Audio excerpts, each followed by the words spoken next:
ആറ്റുകാൽ പൊങ്കാല മഹോത്സവത്തിന് തുടക്കമായി. ഭക്തജന തിരക്കുമേറി. പൊങ്കാലയുമായി ബന്ധപ്പെട്ട ഇത്തവണത്തെ പുതിയ ഒരുക്കങ്ങളെക്കുറിച്ചും സജ്ജീകരണങ്ങളെക്കുറിച്ചും ക്ഷേത്ര ഭാരവാഹികൾ ഫൈനൂസിനോട് പ്രതികരിക്കുന്നു.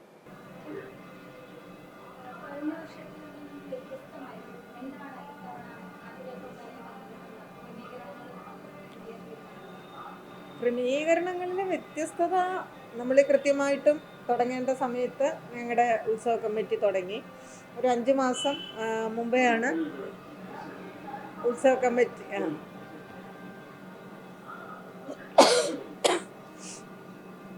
പറയട്ടാ ക്രമീകരണങ്ങൾ കഴിഞ്ഞ വർഷത്തെ പോലെ ആണ്. അതായത് ഒരു 5 മാസം, അതായത് ഒക്ടോബർ ആദ്യമാണ് ഞങ്ങൾ ഈ ഉത്സവ കമ്മിറ്റി തുടങ്ങിയത്.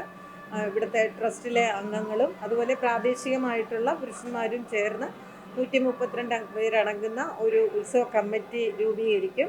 അതിനൊരു ജനറൽ കൺവീനറും ഒരു ജോയിൻറ്റ് ജനറൽ കൺവീനറും ഉണ്ടാവും. അതിൻ്റെ ഇത്രയും പേരിൽ നിന്നാണ് 9 കമ്മിറ്റികൾ രൂപീകരിക്കുന്നത്. അതായത് ഓരോ കമ്മിറ്റിയും അതിൻ്റെ പ്രവർത്തനത്തെ അടിസ്ഥാനപ്പെടുത്തിയായിരിക്കും അതിൻ്റെ പേര്. കുത്തിയോട്ട committee, programme committee, mess committee, അന്നദാന പ്രസാദകൂട്ട് കമ്മിറ്റി, അങ്ങനെ 9 കമ്മിറ്റികൾ രൂപീകരിക്കും. ഈ കമ്മിറ്റികൾ അതാത് സമയമുള്ള, ഇപ്പോൾ പ്രോഗ്രാം കമ്മിറ്റിയൊക്കെ കമ്മിറ്റി രൂപീകരിച്ച ആദ്യ ദിവസം മുതൽ തന്നെ അവരുടെ പ്രവൃത്തികൾ ആരംഭിക്കും. അതേസമയം കുത്തിയോട്ടം ആകുമ്പോൾ രജിസ്ട്രേഷൻ വൃശ്ചികം 1-നാണ് തുടങ്ങിയത്. അത് കഴിഞ്ഞ് ആ കുട്ടികളുടെ ലിസ്റ്റും അതൊക്കെ ആയിക്കഴിഞ്ഞാൽ പിന്നെ അവർക്ക് പിന്നെ ഓരോ കാര്യങ്ങൾ വാങ്ങുന്നതിനുള്ള കൊട്ടേഷൻ വിളിക്കുക, അങ്ങനെയൊക്കെ കാര്യങ്ങൾ കഴിഞ്ഞാൽ ഇന്ന് 3-ാം ഉത്സവ ദിവസമായി ഇന്നാണ് അവരുടെ വർക്ക് ഹെവി ആയിട്ട് വരുന്നത്. അങ്ങനെ ഓരോ കമ്മിറ്റി അത് എക്കാലവും ട്രസ്റ്റ് ഇങ്ങനെ തന്നെയാണ് ഉത്സവം നടത്തുന്നത്. പക്ഷെ ഓരോ വർഷവും കഴിഞ്ഞ വർഷങ്ങളിൽ ഞങ്ങൾക്ക് നേരിട്ട ബുദ്ധിമുട്ടുകൾ അടിസ്ഥാനപ്പെടുത്തിയായിരിക്കും. പ്രത്യേകിച്ച് കുത്തിയോട്ടത്തിന് വളരെ ശ്രദ്ധ കൊടുത്ത് തന്നെയാണ് ഇപ്പോൾ ഓരോ കാര്യങ്ങളും ചെയ്യുന്നത്. കാരണം എന്ന് വെച്ചാൽ, ഒന്നാമത് ഇപ്പോൾ എല്ലാ മാതാപിതാക്കളും കുട്ടികളുടെ കാര്യത്തിൽ പഴയതുപോലെയല്ല, കൂടുതൽ ശ്രദ്ധയാണ്. അപ്പോൾ ഓരോ കാര്യത്തിലും അവർക്ക് ചോദ്യങ്ങളുണ്ടാവും. പിന്നെ സോഷ്യൽ മീഡിയയുടെ കാര്യങ്ങൾ ഇങ്ങനെയൊക്കെ വരുന്നതുകൊണ്ട് ഞങ്ങൾ വളരെ ശ്രദ്ധിച്ചാണ് കുത്തിയോട്ടത്തെ ഓരോ കുട്ടികളുടെ കാര്യങ്ങൾ ചെയ്യുന്നത്. അതിലേക്കായിട്ട് ഇപ്രാവശ്യം നേരത്തെ തന്നെ പാരൻസുമായിട്ടുള്ള മീറ്റിംഗ് നടത്തി. അപ്പോൾ ആ ദിവസം തന്നെ പാരൻസിനോടൊപ്പം കുട്ടികളും ഉണ്ടായിരുന്നു. അപ്പോൾ വളരെ കൃത്യമായിട്ട് ഇവിടുത്തെ രീതികൾ, അതായത് രാവിലെ 3 മണിക്ക് എണീറ്റ് കുളിക്കുക, അത് കഴിഞ്ഞിട്ട് ഈ 7 ദിവസം കൊണ്ട് 1008 നമസ്കാരം ചെയ്യുക, ഒറ്റ തോർത്തു മാത്രമാണ് ഉടുക്കുന്നത്, ഭക്ഷണത്തിൻ്റെ ക്രമീകരണം, രാവിലെ കഞ്ഞിയും പയറും, പിന്നെ ഉച്ചയ്ക്ക് സദ്യ, അങ്ങനെയുള്ള കാര്യങ്ങൾ ഇതൊക്കെ പറയുകയും അവരോട് ഞങ്ങൾ അഭ്യർത്ഥിക്കുകയും ചെയ്തതെന്ന് വെച്ചാൽ, കുട്ടികളെ ഇതിന് വേണ്ടി പ്രാപ്തരാക്കുക. മാതാപിതാക്കൾ വേണം കുട്ടികളെ പറഞ്ഞ് മനസ്സിലാക്കിക്കേണ്ടത്. കുട്ടികൾക്ക് അറിയില്ല. അപ്പോൾ ഇതൊരു ചടങ്ങാണ്, ദേവിയുടെ ഏറ്റവും വലിയ ഒരു ചടങ്ങാണിത്, വഴിപാടാണിത്. അപ്പോൾ അത് ഇങ്ങനെ ആയിരിക്കും എന്നുള്ളത് പാരൻസ് വേണം കുട്ടികളെ മനസ്സിലാക്കിക്കുക. 7 ദിവസവും അവർ ഈ ക്ഷേത്രത്തിനകത്ത് തന്നെയാണ്, ഒരേ രീതിയിലാണ് ഈ കുട്ടികൾ കഴിയുന്നത്. അപ്പോൾ അങ്ങനെയൊക്കെ ഉള്ളത് ഞങ്ങൾ കഴിഞ്ഞ വർഷം മുതലാണ് ഈ പാരൻസുമായിട്ടുള്ള മീറ്റിംഗ് നേരത്തെ വയ്ക്കാൻ തുടങ്ങിയത്. അപ്പോൾ അതിനൊരു വ്യത്യാസമുണ്ട്. ഇപ്രാവശ്യം കുറച്ചുകൂടെ അത് വ്യത്യാസം കാണും തന്നെയാണ് പ്രതീക്ഷിക്കുന്നത്. പിന്നെ കുട്ടികൾക്ക് വേണ്ടിയിട്ടുള്ള സൗകര്യങ്ങൾ മെച്ചപ്പെടുത്തുക, അങ്ങനെയുള്ള കാര്യങ്ങൾ. ഇപ്രാവശ്യം ഞങ്ങൾക്ക് മണക്കാട് ഞങ്ങളുടേതായിട്ടുള്ള സ്ഥലത്ത് ഒരു 3 നില കെട്ടിടം പണിയുന്നുണ്ട്. അതിൻ്റെ 2 നില പൂർത്തീകരിച്ചു. അപ്പോൾ ആ 2 നിലയിലായിട്ട് കംപ്ലീറ്റ് പൂർത്തീകരിച്ചിട്ടില്ല, എന്നാലും അത്യാവശ്യം അവിടെ കസേരയൊക്കെ ഇട്ട് ഇരിക്കാൻ സാധിക്കും. അപ്പോൾ ആ 2 നിലയും പിന്നെ സത്രം സ്കൂളും ആണ് ഈ മണക്കാട് ശാസ്താ ക്ഷേത്രത്തിൽ കുട്ടികൾ ചെല്ലുമ്പോൾ ഇരിക്കുന്നത്. പിന്നെ ഇപ്പോൾ ആനയുടെ കാര്യമായാലും എത്രയും പെട്ടെന്ന് നമ്മൾ ക്ഷേത്രത്തിൽ കൊണ്ടുപോകും. അതായത് 1 മണിക്ക് ആയിരിക്കും മിക്കവാറും ദേവി പുറത്ത് എഴുന്നള്ളുന്നത്. അത് കഴിഞ്ഞിട്ട് വെളുപ്പിന് പൂജ അവിടെ എത്തി, പൂജ കഴിഞ്ഞിട്ട് എത്രയും പെട്ടെന്ന് തിരിച്ച് വരത്തക്ക രീതിയിലുള്ള ക്രമീകരണങ്ങൾ. അത് ക്രമീകരിക്കുക എന്ന് പറഞ്ഞാൽ ഞങ്ങൾ സന്നദ്ധ സംഘടന, റെസിഡൻസ് അസോസിയേഷൻ ഇവരുമൊക്കെ ആയിട്ട് മീറ്റിംഗ് നടത്തി നമുക്ക് എത്രയും പെട്ടെന്ന് ദേവിയെ ക്ഷേത്രത്തിൽ തിരിച്ച് 14-ാം തീയതി കൊണ്ടുവരാനുള്ള ശ്രമം നടത്തണം. ഇങ്ങനെ അതായത് നിയമപരവുമായ കാര്യങ്ങളും അതുപോലെ തന്നെ പിന്നെ ഇതാണ് ശുചിത്വ മിഷൻ്റെ കുറേ കാര്യങ്ങളുണ്ട്. പ്ലാസ്റ്റിക് കവർ ഉപയോഗിക്കരുത്, അങ്ങനെ അവരുടെ ഒരു ആഹ്വാനം എന്നുള്ളത് തന്നെ ശുചിത്വ പൊങ്കാല, പുണ്യ പൊങ്കാല. അതായത് നമ്മളൊരു പൊങ്കാല ഇടുന്നതിന് ഒരു സ്ഥലം എത്ര ശുചിത്വമായിരിക്കണം എന്ന് ഓരോ ഭക്തനും ആഗ്രഹിക്കുന്നുവോ അതേ രീതിയിലായിരിക്കണം ആ പൊങ്കാല കഴിഞ്ഞ് അവരവിടെ നിന്ന് പോകുമ്പോൾ.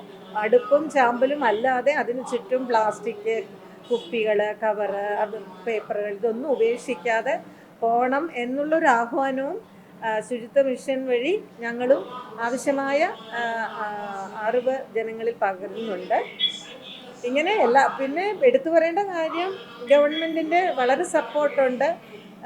ആദ്യം ഫെബ്രുവരി ആദ്യം തന്നെ ഞങ്ങൾ ബഹുമാനപ്പെട്ട വിദ്യാഭ്യാസ വകുപ്പ് മന്ത്രി ശിവൻകുട്ടി സാറിൻ്റെ നേതൃത്വത്തിലുള്ള ഒരു അവലോകന മീറ്റിംഗ് നടത്തിയിട്ടുണ്ട്. അതാണ് ആദ്യം ചെയ്തത്, പല വകുപ്പുകളുമായിട്ട്. പിന്നെ അത് ഓരോ പ്രാവശ്യവും അതിൻ്റെ സ്റ്റാറ്റസ് റിവ്യൂ ചെയ്യുകയും ഇപ്പം എല്ലാം ഏകദേശം പൂർണ്ണമായി വരുന്നു. ഇനി പൊങ്കാലയുടെയും കൂടെ പൊങ്കാലയുടെ 2 ദിവസം മുമ്പേ കഴിയും. ഇല്ല, രജിസ്ട്രേഷൻ കൂട്ടാൻ ശ്രമിക്കുന്നില്ല. കാരണം എന്തെന്ന് വെച്ചാൽ കുട്ടികളെ നന്നായിട്ട് നോക്കണം എന്നുള്ള ഒരു കാര്യം ഉള്ളതുകൊണ്ട് രജിസ്ട്രേഷൻ്റെ എണ്ണം കൂട്ടാനുള്ള ശ്രമം നടത്തില്ല. ശരിക്കും പറഞ്ഞാൽ ഒരു ലിമിറ്റ് വയ്ക്കാൻ വേണ്ടി ഞങ്ങൾക്ക്, പക്ഷേ ഒരിടത്ത് എത്തുമ്പം ഇത്രയും മതി എന്ന് തീരുമാനിക്കാൻ പറ്റില്ല. കാരണം അതൊരു ദേവിയുടെ ഒരു ഇതാണ്, ആൾക്കാർ വരുന്ന വഴിപാടാണ്. അപ്പോൾ ഞങ്ങൾക്കത് നിർത്താൻ പറ്റില്ല. അപ്പോൾ അതിനൊരു ഇതെടുത്ത് എന്തെന്ന് വെച്ചാൽ 10 വയസ്സിനും 12 വയസ്സിനും ഇടയ്ക്കുള്ള കുട്ടികൾ. അതിന് 2 കാര്യമുണ്ട്. ഒന്ന്, ഈ കുട്ടികളുടെ എണ്ണത്തിൽ കുറച്ചൊരു എണ്ണം കുറയ്ക്കാൻ സാധിക്കും. അതുപോലെ തന്നെ ഒരു പ്രായം തീരെ കുഞ്ഞു കുട്ടികൾ 6 വയസ്സുള്ളവരൊക്കെ വരുമ്പോൾ കുറേ വിഷമമാണ് കുട്ടികൾക്ക്. അവർ വീട്ടിൽ നിന്ന് മാറി നിൽക്കുന്നതിൻ്റെ കരച്ചിലും, ഫുഡ് കഴിക്കില്ല, അങ്ങനെയൊക്കെയുള്ള ഒരുപാട് വിഷമമുണ്ട്. അപ്പോൾ അത് വേണ്ട, കുട്ടികൾക്ക് കുറച്ചുകൂടി അറിവുണ്ടാവും. അങ്ങനെയാണ് ഇപ്രാവശ്യം 587 കുട്ടികൾ ഉണ്ട്. അപ്പോൾ അത്രയും നമുക്ക് നേരത്തേക്ക് ഏകദേശം 1000 അടുപ്പിച്ചൊക്കെ വരുമായിരുന്നു. അപ്പോൾ ഇത് നമ്മുടെ എല്ലാ സൗകര്യവും, കാരണം നമ്മുടെ ഇവിടെ കുട്ടികൾ ആ ക്ഷേത്രത്തിനകത്താണ്, അവർക്ക് വേണ്ട എല്ലാ സൗകര്യവും ചെയ്തിട്ടുണ്ട്. വലിയ ഹാളുണ്ട്, 2 നിലയായിട്ടുണ്ട്. പിന്നെ വേണ്ട ബാത്റൂമൊക്കെ അഡീഷണലായിട്ട് ചെയ്യും. അങ്ങനെ എല്ലാം ചെയ്താലും ഇത്രയും കുട്ടികളെ നമുക്കറിയാം, ഒരു കുട്ടി തന്നെ വീട്ടിൽ നോക്കുമ്പോൾ നമുക്ക് നോക്കാനുള്ള ഒരുപാട് കാര്യങ്ങളുണ്ട്. പക്ഷെ ഇവിടെ മാക്സിമം അവർക്ക് സൗകര്യം ചെയ്തു കൊടുക്കുന്നുണ്ട്. പിന്നെ ഞങ്ങൾ കുറച്ച് 2 വർഷത്തിനായിട്ട് കുട്ടികൾക്ക് ആത്മീയമായിട്ടുള്ള കഥകൾ പറഞ്ഞു കൊടുക്കാനായിട്ട് ആചാര്യന്മാരെ വിളിക്കുന്നുണ്ട്. അപ്പോൾ അത് വലിയ ആത്മീയം വലുതായിട്ട് എന്തായാലും കുട്ടികളിൽ എത്തിക്കാൻ പറ്റില്ല. പക്ഷെ അവർക്ക് ചെറിയ ചെറിയ കാര്യങ്ങൾ, കഥകൾ പറഞ്ഞ് അവരുടെ ഉള്ളിൽ നമ്മുടെ ഈ ക്ഷേത്രവുമായി ബന്ധപ്പെട്ട കാര്യങ്ങൾ ഇതൊക്കെ മനസ്സിലാക്കി കൊടുക്കാൻ ഒരു ചെറിയ ശ്രമം നടത്തുന്നുണ്ട്. അതൊരു 4 ദിവസമേ അവരെ അത് ചെയ്യാൻ സാധിക്കുകയുള്ളൂ.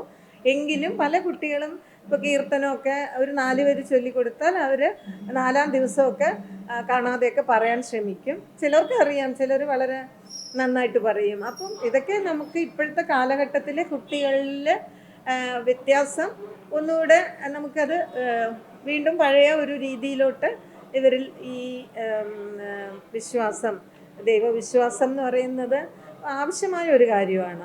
നമ്മുടെ മനസ്സിന് ബലം നൽകുന്നതിനും ഒരു ശക്തിയെ വിശ്വസിക്കുക, നമുക്കൊരു കാര്യം ചെയ്യുന്നതിനുള്ളൊരു വിശ്വാസം. അപ്പോൾ അത് കുട്ടികളിൽ എത്താൻ, അവരുടെ ആത്മവിശ്വാസം വർദ്ധിപ്പിക്കാൻ, അതുപോലെ തന്നെ പല വീടുകളിൽ നിന്നും വരുന്ന കുട്ടികളുമായിട്ട് പൊരുത്തപ്പെടാൻ, പിന്നെ ആഹാര രീതി വളരെ മിതമായിട്ടുള്ള ആഹാരമാണ്, അപ്പോൾ അത് കഴിക്കാനും, പിന്നെ അങ്ങനെയുള്ള കാര്യങ്ങൾ കുട്ടികളിൽ വരുന്നതും ഒരു ക്ഷേത്ര അന്തരീക്ഷത്തിൽ താമസിക്കുമ്പോൾ അവർക്കുണ്ടാകുന്ന ഒരു സന്തോഷം. മിക്കവാറും കുട്ടികൾ ഈ ഇവിടുത്തെ രീതികളുമായിട്ട് പൊരുത്തപ്പെടും. പിന്നെ ചില കുട്ടികൾക്ക് വീട്ടിൽ നിന്ന് മാറി നിൽക്കുന്നതിൻ്റെ, അപ്പോൾ അതാണ് വളരെ കൃത്യമായിട്ടും പാരൻസിനോട് പറയുന്നത്. കാരണം പാരൻസ് വിഷമിക്കുമ്പോഴാണ് ഈ കുട്ടികളിലും കൂടുതൽ വിഷമം വരുന്നത്. അപ്പോൾ കഴിയുന്നതും പാരൻസ് ദിവസം ഒരു നേരം എപ്പോഴെങ്കിലും ഒരു കുളിക്കാൻ ഇറങ്ങുമ്പോൾ കാണുന്നതാണ് വളരെ സൗകര്യം പുറത്ത്. അപ്പോൾ അങ്ങനെയൊക്കെ പാരൻസിനോടൊക്കെ കൃത്യമായിട്ട് സമയമൊക്കെ പറഞ്ഞു കൊടുത്തിട്ടുണ്ട്. അപ്പോൾ അങ്ങനെ ഓരോ കാലഘട്ടത്തിൽ ഓരോ വ്യത്യാസങ്ങൾ വരുത്താൻ ശ്രമിക്കുന്നുണ്ട്. കോവിഡിന് ശേഷം ഇപ്പോൾ പഴയ രീതിയിലോട്ട് തന്നെ വന്നിട്ടുണ്ട്. അതേ തിരക്കുണ്ട്, ഭക്തജന തിരക്കുണ്ട് ഓരോ ദിവസവും. ഇപ്പോൾ ആരും കോവിഡിനെ കുറിച്ചോ അല്ലെങ്കിൽ അങ്ങനെയുള്ള കാര്യം ശ്രദ്ധിക്കുന്നില്ല. മീൻസ് ഇപ്പോൾ പഴയ ഒരു കാലം തന്നെയാണ്. പൊങ്കാല ഇടുന്നതിനും ഒക്കെ പഴയതുപോലെ ആൾക്കാർ വരും.